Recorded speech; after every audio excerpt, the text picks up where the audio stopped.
We all know how prices can swing around in a free market, right? But what happens when things get extreme? Like when rent gets so high you can't afford a place to live, or when crop prices fall so low that farmers can't even break even. That's where governments sometimes step in.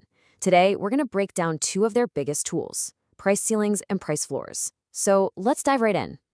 Okay, so think about something you buy all the time, maybe bread or gas for your car. Normally, the market figures out a price on its own, right? It's that sweet spot where what people are willing to pay meets what sellers are willing to sell for. Economists have a fancy name for this: the equilibrium price. But here's the problem. What if that sweet spot price is actually really, really high? So high that a lot of people just can't afford it. Well, that's the exact moment when a government might say, hold on, we need to do something here. And one of the most direct ways they can tackle those sky-high prices is with a tool called a price ceiling. So, what is a price ceiling? It's pretty much exactly what it sounds like. Imagine a literal ceiling on the price. It's a legal maximum, a hard limit that sellers are not allowed to go past. This isn't just a friendly suggestion, it's the law. And here's the key part. For this to actually do anything, that ceiling has to be set below where the market would naturally want the price to be. So you can see the relationship right there.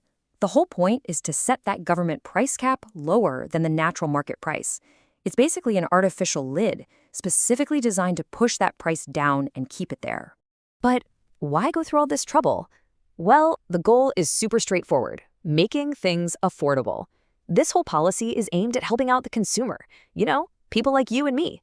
The big idea is to make sure essential goods don't get so expensive that people can't buy them. It's all about reducing that financial stress. Okay, so a price ceiling is for when prices are too high, and it's there to help buyers. But what about the flip side of that coin? What happens when the market price for something gets so low that the people making it, the producers, can't even make a living? Well, that brings us to the second tool in the government's kit: the price floor. And a price floor is, you guessed it, the complete opposite of a ceiling. Instead of a maximum price, it's a legal minimum. It's the lowest price a good or service can be sold for. You can think of it like a safety net for producers. In fact, sometimes it's called a minimum support price, which, yeah, that name pretty much says it all, doesn't it? And just like before, but in reverse, for this price floor to have any teeth, it has to be set above the natural market price. The government is basically stepping in to prop the price up, to push it higher than it would be on its own. So who is this for? The goal here is all about safeguarding producers. And the classic example you always hear is farmers. Imagine the market price for wheat or corn just totally collapses one year. A price floor acts as a guarantee, ensuring they get at least a minimum payment for their harvest. It's designed to protect their income and, honestly, to keep them from going out of business. All right, so we've got the price ceiling pushing prices down and the price floor propping them up. Let's really lock this in by putting them right next to each other to see how they stack up. Let's run through this. A price ceiling? That's a maximum price set below the market equilibrium. It's there to help consumers, and the goal is affordability. Now the price floor. That's a minimum price set above the market equilibrium. It's there to help producers, and its goal is to safeguard their income. See? They really are perfect mirror images of each other. Okay, so we've got these two opposite policies, right? One for buyers, one for sellers. But let's take a step back for a second.